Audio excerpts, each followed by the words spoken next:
오늘 말씀은 로마서 3장 21절부터 보겠습니다. 로마서 3장 21절부터 오늘 말씀 보도록 하겠습니다. 우리 3장 21절을 같이 읽겠습니다. 이제는 율법 외에 하나님의 한 의가 나타났으니 율법과 선지자들에게 증거를 받은 것이라. 아멘. 21절 말씀을 보면 그러나 이제는 이렇게 시작을 합니다.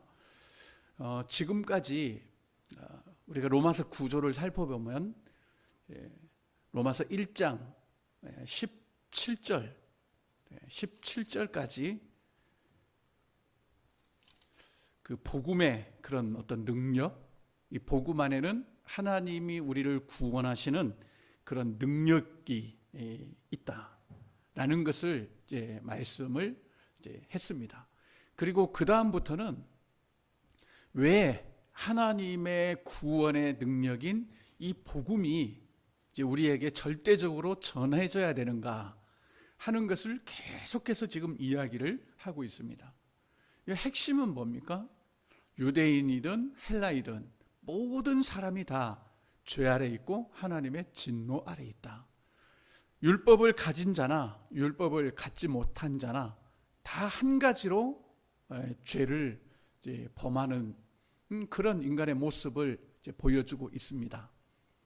그래서 율법을 가진 자도 죄를 범하고 있고 또 율법을 갖지 못한 자들도 죄를 범하고 있고, 그래서 율법을 가진 자들은 율법을 가지고 있으면서도 자기들도 행하는 그런 죄를 다른 사람을 오히려 판단하고 있는 그런 아주 우스꽝스러운 모습을 보여주고 있습니다.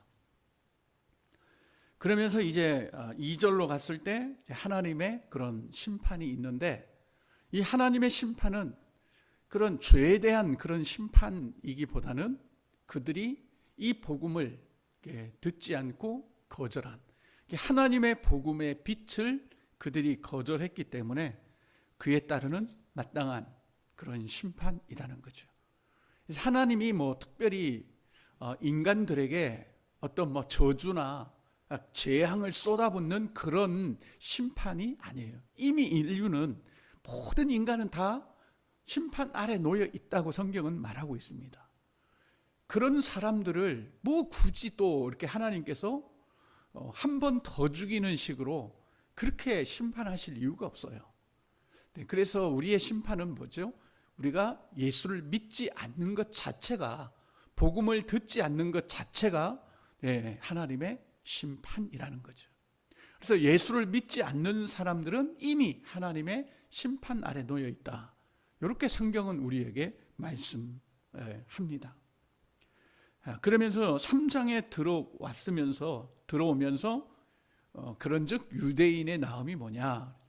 아니 그러면 이 유대인들은 그런 율법을 하나님으로도 받았는데, 율법을 받아 가지고 있으면서도 여전히 하나님의 그런 진노와 또 죄 아래 놓여 있다면 도대체 이 율법을 받은 유대인의 나음이 무엇이냐, 이런 반론을 제기할 수가 있습니다.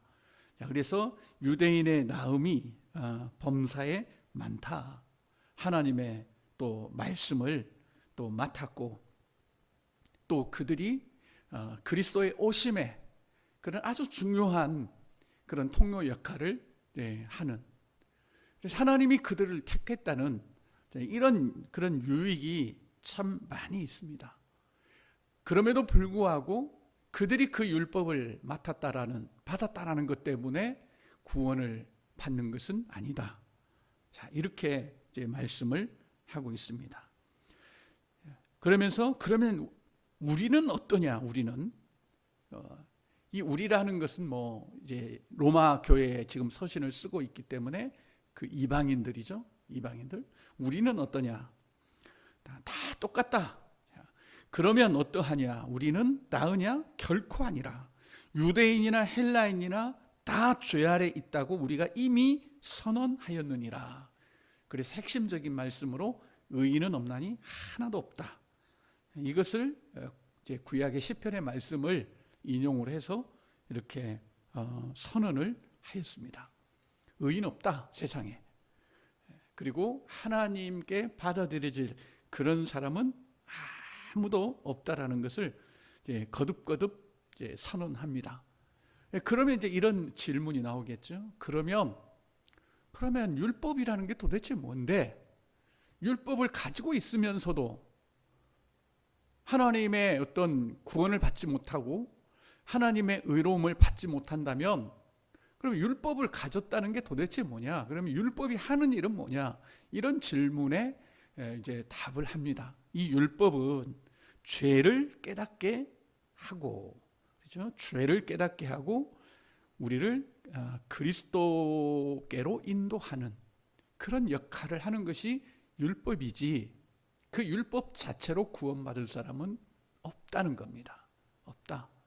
단지 그 율법을 통해서 우리가 죄인이라는 사실을 깨닫고 도무지 하나님의 구원, 하나님의 의로움을 인정받을 존재가 없다라는 것을 깨닫고, 그래서 예수를 통해서 우리에게 주신 구원의 은혜를 받아들이는 그 역할을 하는 것이 바로 율법이라는 겁니다. 이게 지금 이제 바로 오늘 3장 20절까지의 말씀이었습니다. 자, 그러면서 오늘은 그러나 이제는 그러나가 빠졌어요. 그런데 그러나가 들어가는 것이 더 좋습니다. 이제는 율법 외에 하나님의 한 의가 나타났으니 율법과 선지자들에게 증거를 받은 것이라. 제가 이 쉬운 말 성경으로 읽어드리면 이랬습니다. 3장 21절, 그러나 이제 하나님께서는 하늘나라로 가는 다른 길을 보여주셨습니다. 이 길은 선한 사람이 된다든가 하나님의 율법을 지키려고 노력하는 그런 길이 아니라 새로운 길입니다. 그렇다고는 해도 이미 오래전에 성경을 통해서 일러주신 것이니 사실 새로운 길이라고 할 수도 없습니다. 이렇게 번역을 해놓았습니다. 그러니까 이제 하나님께로 가는 길, 즉 하나님 나라로 가는 길, 하나님의 구원을 받는 길이 우리에게 나타났다. 이런 표현을 쓰죠. 나타났다. 그러니까 나타났다라는 것은 새롭게 만들어지는 거나 그런 건 아니라는 이야기입니다. 이전에 있었던 것들이 이제 우리 눈앞에 우리가 깨닫고 우리가 볼 수 있을 정도로 나타났다. 이런 의미입니다. 그래서 이 쉬운 말 성경은 그렇게 번역을 하고 있죠. 이게 새로운 길이지만 그렇다고 해서 뭐 처음 생겼거나 그런 건 아니다. 이미 성경을 통해서 우리에게 알려주신 그런 구원의 길이고 그런 구원의 방법이다라고 번역을 하고 있습니다. 구약에는 이러한 일들이, 이런 기록들이 많이 있습니다. 구약에는 이 새로운 그런 구원의 방식에 대해서 여러 가지 형태로 우리에게 말씀을 해주는데, 또 그 중에 하나 그렇죠. 죄 사함을 받고, 그렇죠. 그 허물의 가리움을 받는 자는 복이 있다는 겁니다. 죄 사함을 받고 그 허물이 가리워지는 자는 복이 있다. 우리가 구약을 그냥 읽을 때는 이런 깊은 의미를 몰라요. 그러나 그리스도의 빛으로 이 말씀을 보면 죄 사함을 받고 그 허물이 가리워진 자는 복이 있다라는 게 무엇을 말하는지 이제는 그리스도 안에서 해석이 되는 겁니다. 그래서 이 성경은 그리스도 중심으로 보아야 성경이 제대로 해석이 된다는 이야기입니다. 그리스도가 없으면 죄 사함을 받고 허물이 가리워진 자는 복이 있다는 이 말을 우리가 어떻게 이해할 수 있겠습니까? 하나님이 그러면은 뭐 죄를 사해 주시는데 뭐 도대체 어떻게 사해 주시는가? 또 우리 허물이 어떻게 가리워지는가? 이걸 그리스도가 아니면은 우리가 이 성경을 알 수가 없어요. 깨달을 수가 없어요. 그렇지만 우리가 예수 그리스도를 알게 되면 그렇구나. 이미 이 성경 구약에는 예수를 통해서 전혀 새로운 방식으로 우리를 구원한 그런 구원의 길이 이미 구약 성경에 있었네. 그렇지.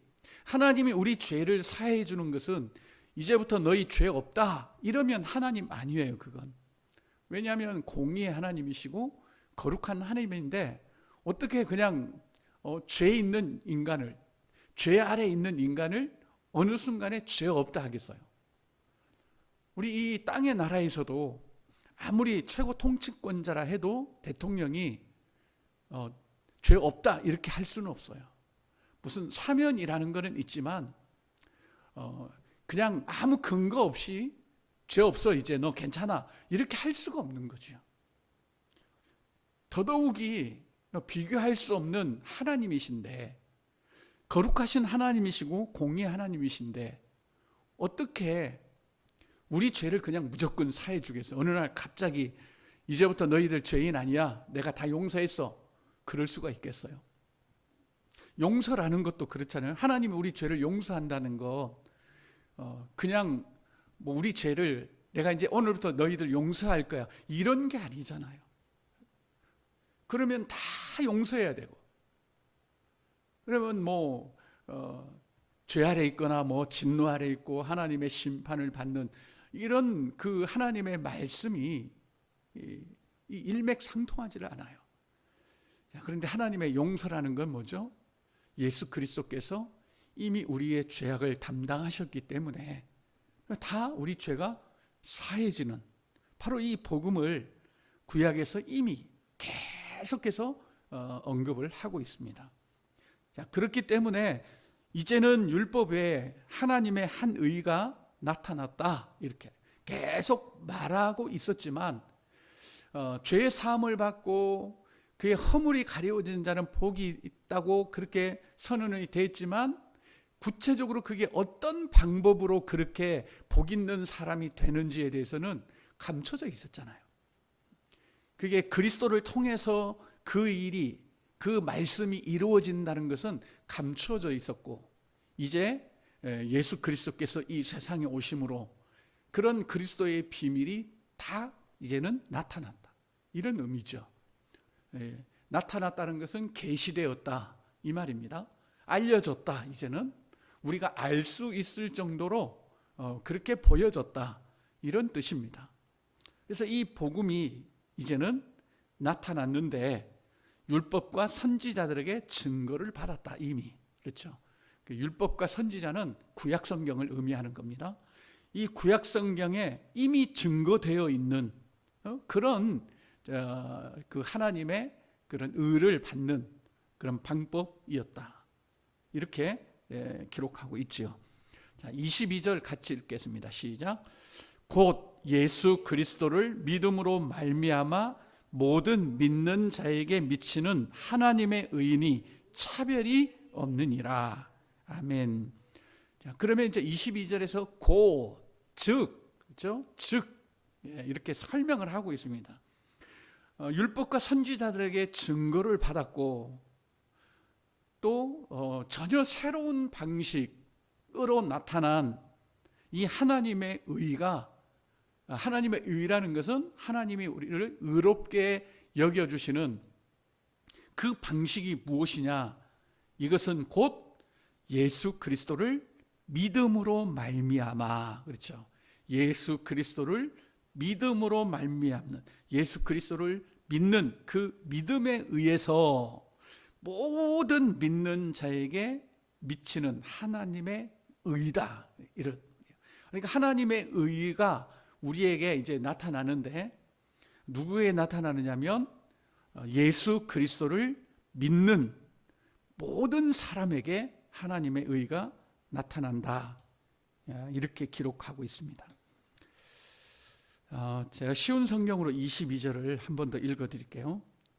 그 길은 만일 우리가 죄를 벗어버리고 예수 그리스도를 믿기만 하면 하나님께서 우리를 받아들여 무죄 선고를 해 주시겠다고 하신 바로 그 말씀입니다. 누구를 막론하고 그의 과거가 어떻든지 예수 그리스도께 나아가기만 하면 우리는 모두 구원을 받습니다. 이렇게 되어 있습니다. 그래서 차별이 없다. 여기에는 사실 그 이전까지는 굉장히 차별이 있는 하나님의 은혜라고 생각이 되었습니다. 유대인들만, 그리고 소경 보지 못하면 어떡할 거예요. 그러나 이제는 이런 차별 없이 누구든지 예수를 믿기만 하면, 그가 소경이든 기머거리든 안진뱅이든 유대인이든 헬라인이든 야만인이든 지식인이든 그 누구든지 예수를 믿기만 하면 하나님의 구원을 받는 그런 하나님의 의가 우리에게 나타났다. 이렇게 22절에서 설명하고 있습니다. 자, 그런 다음에 23절이 우리가 굉장히 유명한 그런 성경 구절입니다. 23절 우리 함께 보겠습니다. 모든 사람이 죄를 범하였음에 하나님의 영광에 이르지 못하더니, 모든 사람이 죄를 범하였다. 그래서 하나님의 영광에 이르지 못했다. 이렇게 지금 23절에 기록하고 있습니다. 이 의미는 뭐죠? 이런 방식으로 율법 외에 하나님의 의가 새로운 방식으로 우리에게 나타나야만 될 그런 당위성을 지금 우리에게 설명하고 있습니다. 왜 이렇게 예수 그리스도를 믿는 믿음으로 말미암아 모든 믿는 자에게 미치는 하나님의 의가 차별 없이 주어져야 되느냐? 그 이유는 모든 사람이 죄를 범하였고 그 결과로 인해서 하나님의 영광에 이르지 못했다. 이렇게 되어 있습니다. 그래서 모든 사람이 죄를 범하였기 때문에 하나님의 영광에 이르지 못했다고 하는 이 처절한 인간의 어떤 실상입니다. 근데 사실 안 믿는 사람들이 보면, 아니 이게 뭐 그렇게 비참하고 처절하냐고, 하나님의 영광에 이르지 못하는 것이 뭐가 그렇게 비참한 그런 운명이고 그러냐고. 그럴 수 있어요. 우리 믿는 자들 중에서도 23절을 그냥 암송 구절로 암송을 하지만 이게 얼마나 중요한 말씀인가는 우리 사실 피부에 와닿지 않습니다. 사실은 그래요. 아니 모든 사람이 죄를 범하였음에, 이 다른 말로 하면 하나님의 축복을 누리지 못하였더니, 이러면 또 훨씬 와닿잖아요, 이게. 그런데 영광에 이르지 못했다고 그렇게 지금 기록을 하고 있으니까 이게 확 와닿지 않아요. 정말 예수 믿는 사람들 중에서도 이 23절이 막 몸서리 쳐지도록 이렇게 다가오는 사람이 과연 있을까요? 하나님의 그 영광에 이르지 못한다는 것이 얼마나 이 인간에게는 비참한 일인지 이걸 정말 느끼는 사람이 있을지 모르겠습니다. 저도 우리가 하나님의 영광에 이르지 못한다는 것이 우리 인간으로서 얼마나 처절한 그런 비참한 운명인지 100% 느낄 수가 없어요. 그런데 정말 하나님의 이 영광을 맛본 자들은 이걸 느낄 겁니다. 진짜 하나님의 영광에 이르지 못하는 것이 얼마나 우리가 하나님의 큰 진노 아래 있는 것인지, 우리가 얼마나 비참한 운명인지 그걸 아는 거예요. 우리는 은혜 받기 원하고, 또 하나님의 축복을 받기 원하고, 또 하나님의 그런 능력 받기를 원하는데요, 그 모든 것이 사실은 이 영광 안에 다 들어가 있습니다. 이 영광은 정말 하나님의 어떤 현현, 하나님에 속한 모든 것들이 우리에게 나타나고 주어지는, 영광에 이른다라는 것은 그 하나님의 영광의 빛 안에서 우리가 사는 거예요. 어떻게 보면 왕의 어떤 그런 그 빛 아래서, 왕이라고 하는 그 어마어마한 그런 그 왕의 영광을, 그런 후광을 입고 살아간다는 것과 마찬가지입니다. 그러니 왕이 주는 떡 한 개가 지금 문제가 아니고, 왕이 주는 물질 이 정도가 아니라 왕의 후광을 입고 살아가는, 그래서 그 말 한마디면 사람들이 벌벌 떠는, 어쨌든 이 영광이라는 것은 사실 본질이에요. 인간의 그 본체는 어디 있는가 하면 하나님의 영광으로 사는 데 있습니다. 아무리 사람들이 사람답게 살고 싶고, 그리고 인생이 뭐냐고 첫날 동안 그렇게 질문을 하고, 우리 인생의 본분이 뭔지, 우리 인간의 존재가 뭔지, 우리의 운명이 어떻게 되는지 아무리 알려고 해도요, 하나님의 이 영광을 모르면 말짱 꽝입니다. 그건 아무도 몰라요. 아무리 우리가 예수를 믿고, 예수 믿으면 이제 새로운 사람이 되고, 예수 믿고 나면 이제 삶의 목적을 발견하고 그런다 하지만 아니에요. 이 하나님의 영광을 근접하지 않으면 사실 우리가 아무것도 안 됩니다. 하나님의 이 영광, 이건 어떻게 표현할 수가 없죠. 맛본 자만이 알 수 있고, 그 영광을 경험한 자만이 또 그 영광을 경험하기를 원하는 것이지, 그렇지만 우리의 본체는 이 하나님의 영광과 가까워져야 된다는 겁니다.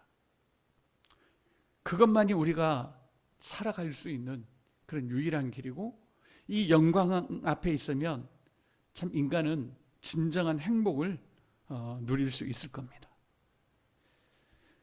그래서 모든 사람이 죄를 범하였으면 하나님의 영광에 이르지 못했다. 이 절망스러운 상황, 이 절망의 상황에 있었는데, 24절 한번 볼까요? 시작.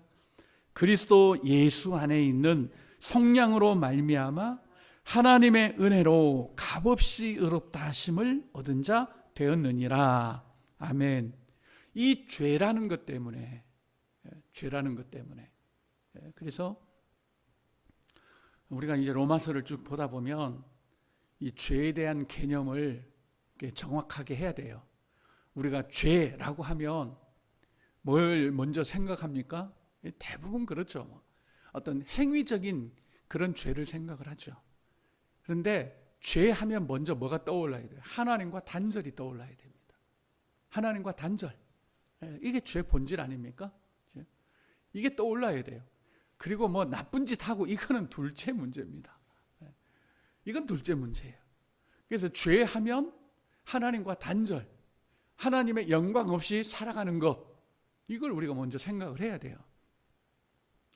그래서 그 모든 사람이 죄를 범하였다는 것은 하나님과 단절되었고, 그렇기 때문에 하나님의 영광과는 관계없는, 그래서 죽으라고 땀을 흘려야 되는, 그래봐야 이 정해진, 한번 정해진 이 죽음이라고 하는, 바로 거기에서 우리가 헤어날 수 없는 이 죽음의 두려움에 갇혀 있는 바로 이 인간이죠. 하지만 그리스도 예수 안에 있는 속량으로 말미암아, 속량, 우리의 죄값을 모두 갚아주시는 이런 속량으로 말미암아 하나님의 은혜로 값없이 의롭다 하심을 얻은 자 되었다. 이렇게 되어 있습니다. 그러니까 속량으로, 하나님의 은혜로, 또 값없이 의롭다 하심을 얻었다는 겁니다. 하여튼 붙일 수 있는 건 다 붙인 거예요. 여기. 우리가 받을 수 있는 건 여기 다 갖다 기록을 한 겁니다. 예수 안에 있는 속량으로. 이것도 그냥 속량이 아니라 빛을 대신 청산해 주심으로 인해서 이거죠. 빛 때문에 계속 어디 동굴 속에 갇혀 살고 창고 안에 갇혀서 살아서 빛을 못 봐요. 햇빛도 못 보고 그렇게 사는데, 누군가가 내 빛을 다 갚아주었기 때문에 이제는 햇빛 아래 나와서 햇빛도 쏘고 봄에 꽃도 볼 수 있는, 이렇게 살아야 되는 거 아니에요? 그래서 우리도 이 죄를, 모든 사람이 죄를 범하여서 하나님의 영광의 빛 없이 그렇게 우리가 살고 있었는데, 예수께서 우리 죄를 다 갚아주심으로 인해서 이제는 우리가 하나님의 영광을 바라보고 그분의 은혜를 알고 또 하나님과 더불어 사는 것이 무엇인가를 우리가 알아서 그게 기쁨이 되고 또 행복이 되는, 그렇지만 이것은 하나님의 은혜로 값없이 은혜로 우리가 의롭다 하심을 얻었다. 이렇게 지금 바울이 복음을 우리에게 전하고 있습니다. 그 다음에 25절 보겠습니다. 시작. 이 예수를 하나님이 그의 피로써 믿음으로 말미암는 화목 제물로 세우셨으니 이는 하나님께서 길이 참으시는 중에 전에 지은 죄를 간과하심으로 자기의 의로우심을 나타내려 하심이니. 뭔 말인지 모르겠죠. 문장이 너무 길어요. 이게 그냥 좀 끊지. 그냥 이 예수를 하나님이 그의 피로써 믿음으로 말미암은 화목 제물로 세우셨으니 이는 하나님께서 길이 참으시는 중에 전에 지은 죄를 간과하심으로 자기의 의로우심을 나타내려 하심이라. 아이고, 문장이 너무 길어서 이게 뭐 이해가 안 됩니다. 이런 거는 우리가 문장을 뭐 뚝뚝 끊어서 하면 됩니다. 자, 쉬운 말을 어떻게 번역하고 있는지 제가 읽어드릴게요. 25절이죠. 하나님께서는 그리스도 예수를 보내 우리가 지은 죄를 대신해서 벌받게 하심으로써, 이것도 기네, 뭐 하셨습니다 이러면 될 건데, 우리에게 내릴 진노를 멈추셨습니다. 참 이거 보면 웃겨요. 이런 거 아니에요? 야, 내가 얘들을 지금 혼내줄 건데 나 얘들을 혼내기는 싫어. 근데 어쩔 수 없이 얘들을 혼내야 돼. 근데 네가 좀 대신 혼나면 안 되겠냐? 이런 거죠 지금. 자, 그리스도의 피와 우리가 가진 믿음으로 진노를 거두었다. 예수 그리스도의 피 흘림이 없은즉 죄 사함이 없느니라. 그래서 우리 죄를 사해 주시는 예수 그리스도의 피와, 근데 뭐 예수께서 피 흘리셨다고 모든 사람이 다 뭐 하나님의 진노에서 벗어나는 거 아니잖아요. 제한 속죄잖아요. 제한 속죄. 어떻게 제한입니까? 믿는 자에만. 그렇죠? 믿는 자만. 그러니까 여기서 그리스도의 피와 우리가 가진 믿음으로 이렇게 번역을 하고 있습니다. 진노를 거두셨다. 뿐만 아니라 우리를 구원하셨다. 이렇게 된 거예요. 자, 예를 들어 볼까요? 이전에도 한번 설명을 드렸지만 이게 막대기라고 생각하면 이게 막 불이 타고 있었어요. 불이. 그럼 꼼짝없이 이 불에 타서 이 망할 존재란 말이에요. 근데 예수 그리스도께서 자신의 피를 흘려서 이 불을 다 꺼버린 거예요. 그래서 불이라고 하는 하나님의 진노가 이제 꺼진 거죠. 그러면 그거로 끝이냐? 아닙니다. 이 타다 마른 이 막대기를 하나님이 끄집어내서 다시 이것을 새롭게 만들어 주신 거예요. 새로운 것으로. 이걸 지금 여기서 설명을 하고 있습니다. 진노를 거두고, 그래서 뿐만 아니라 우리를 구원했다. 여기서 우리를 끄집어내셨다는 거죠. 끄집어내셔서 전혀 새로운 그런 신분으로 우리를 구원하셨다. 자, 이걸 지금 말씀하고 있습니다. 우리를 위해 그리스도께서 화목제물이 되셨다는 말입니다. 이전 시대에 죄 지은 자들을 벌하지 않았던 것도 실은 그리스도께서 오셔서 그들의 죄를 없애주실 때를 기다리신 때문입니다. 하나님은 완전히 공정하신 분입니다. 제가 간혹 그 말씀 드렸잖아요. 하나님은 진짜 막 4,000년 넘게 참고 참으셨어요. 우리가 불쌍해서 참은 것 아니고 하나님이 인내심이 좋아서 참은 것도 아니고, 누구 때문에 참았다고? 그리스도 때문에 참을 수가 있었던 거예요. 오늘 말씀이 그 말씀인 거예요. 전에 우리가 옛날에 죄를 지었을 때도 하나님이 참으셨다는 겁니다. 왜 참았어요? 그리스도만 오면, 그리스도만 세상에 오면 이제 너희들의 죄가 없어질 것이다. 너희들의 죄를 깨끗게 할 것이다. 그래서 그리스도의 때만 기다리신 거예요, 하나님이. 그래서 참을 수 있었던 겁니다. 그래서 우리도 그리스도 때문에 우리도 참는 거예요.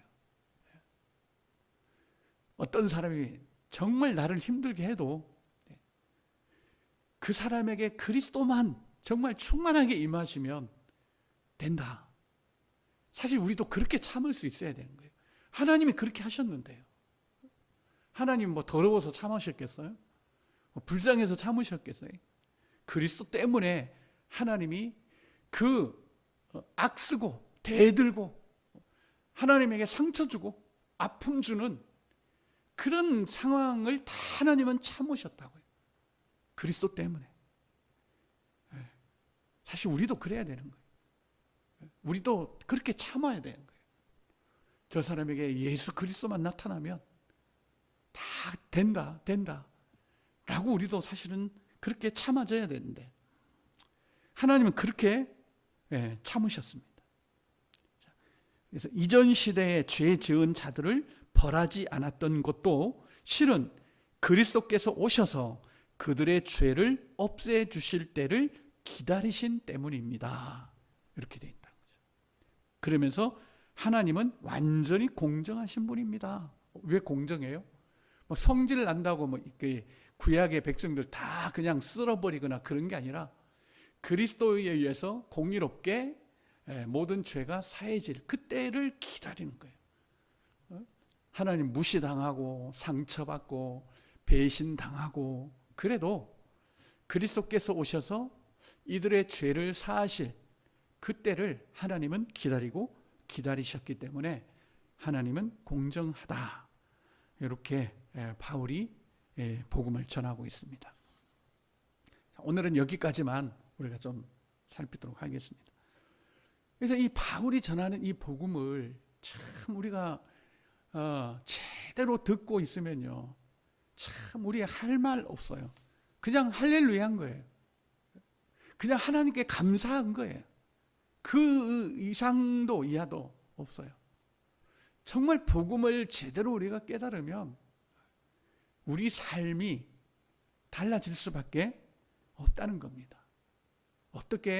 우리가 어떻게 살아야 될까가 아니라 어떻게 사라질까를 우리가 계속 기대하면서 그렇게 살아야 되는데 이 복음이요 점점 우리에게서 희미해져 갑니다. 복음이 옛날에는 막 가슴 뛰고 그랬는데 이제 복음이 점점 희미해져요.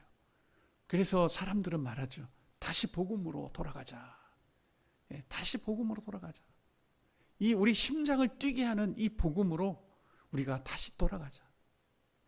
우리가 막 싸워야 될 게 아니라 우리가 이 어떤 이 제도와 싸우는 것이 아니라 복음이 희미해져가는 우리 스스로와 싸워야 된다는 거예요. 우리는 누구하고도 뭐 싸울 그런 근거가 없어요. 내 싸움이에요, 내 싸움.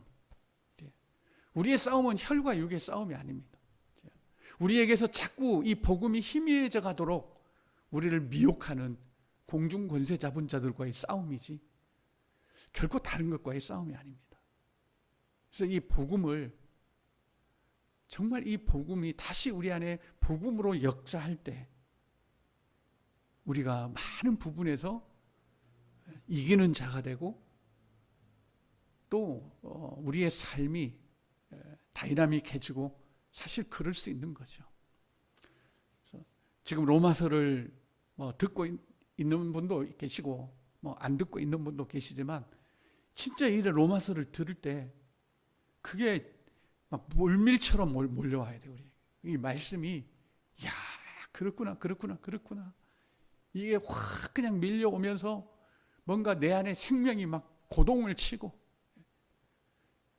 그래서 웬만한 근심 걱정들은 막 순간에 날아가 버리고 그런 일들이 우리에게 일어나는 것이 복음의 역사입니다. 이런 복음의 역사가 이 로마서를 통해서 우리에게 일어날 수 있기를 예수님의 이름으로 간절히 기도합니다. 우리 다 같이 좀 합심으로 한번 기도하겠습니다.